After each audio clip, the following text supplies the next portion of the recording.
Vous vous apprêtez à voir un épisode de Multivers. Si mon travail vous plaît, n'hésitez pas à laisser un pouce en l'air, un commentaire ou à partager cette vidéo. Vous trouverez aussi dans la description les liens de ma page Facebook et de mon Tipeee pour ceux qui voudraient soutenir la chaîne. Bon visionnage. Si vous aimez qu'un plan se déroule sans accroc, ce jeu n'est pas fait pour vous. Bonjour. Fiasco, publié en 2012 chez Edge, est un jeu de rôle narrativiste. Bien que ce terme soit souvent considéré comme une insulte par de nombreux rôlistes, il s'agit en fait de jeux qui se basent non plus sur la résolution de conflits, mais sur la création d'une histoire intéressante.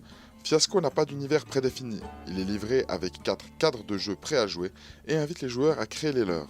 Une partie est donc bien différente d'un jeu de rôle classique. L'axiome de Fiasco est simple, vous allez jouer les protagonistes d'un plan bien huilé qui part en sucette. Dans un premier temps, une fois le cadre choisi, les joueurs vont lancer une poignée de dés à 6 faces. La moitié sont blancs et l'autre noirs. Avec les résultats, les joueurs vont mettre en place les liens qui unissent leurs personnages. Chacun est lié à ses voisins de tablée par 2 éléments. Il peut s'agir de relations, de lieux, d'objets ou de besoins. Chaque lien appartient à une catégorie générale et est détaillé au fil du jeu. À la fin de cette phase, les joueurs connaîtront donc les grandes lignes de l'intrigue, ainsi que ce qui lie leurs personnages entre eux. Ils pourront alors discuter pour définir qui joue quel personnage. Une fois la phase de mise en place terminée, le jeu à proprement parler commence. Chaque joueur va, à tour de rôle, choisir de mettre en place ou de résoudre une scène mettant en scène son personnage. S'il met en place, le joueur décrit le début de la scène et définit qui est présent.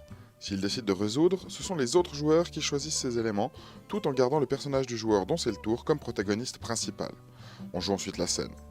Les joueurs dont les personnages sont absents pourront interpréter des seconds rôles. Si le joueur a décidé de résoudre, il devra choisir si la scène se finit bien pour lui, il prendra alors un des blancs, ou mal, auquel cas il prendra un des noirs. S'il a décidé de mettre en place la scène, ce sont les autres joueurs qui, collectivement, décident si la scène tourne à l'avantage ou au désavantage du personnage. Une fois la scène terminée, le joueur devra donner le dé qu'il a gagné à l'un de ses camarades. Lorsque tous les joueurs ont établi ou résolu 2 scènes, survient l'embrouille, c'est-à-dire une complication supplémentaire qui viendra s'ajouter au funeste destin des personnages. Puis on lance l'acte 2. Celui-ci se déroule comme l'acte 1, à une petite différence près. Le joueur conserve les dés gagnés lors des scènes. L'acte 2 se termine lorsqu'il n'y a plus de dés au centre de la table. Survient alors le dur moment de l'épilogue. Chaque joueur va lancer les dés gagnés et additionner les résultats des dés noirs et des dés blancs. Il soustrait ensuite le plus petit nombre du plus grand pour connaître la fin réservée à son personnage. Cela peut aller de la fin douloureuse au happy end le plus glorieux, l'important étant d'avoir à la fin du jeu la plus grande différence possible entre les résultats des dés blancs et les résultats des dés noirs. Il est difficile de rendre tout le fun et les fous rires d'une partie de Fiasco dans une description synthétique.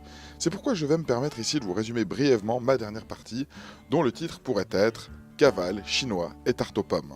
Il s'agit d'une histoire de trahison entre une ex-prostituée, son mari gangster qui l'a connue par correspondance, l'homme de main simplet de celui-ci et la sœur du dit homme de main qui était marié au même homme que l'ex-prostituée.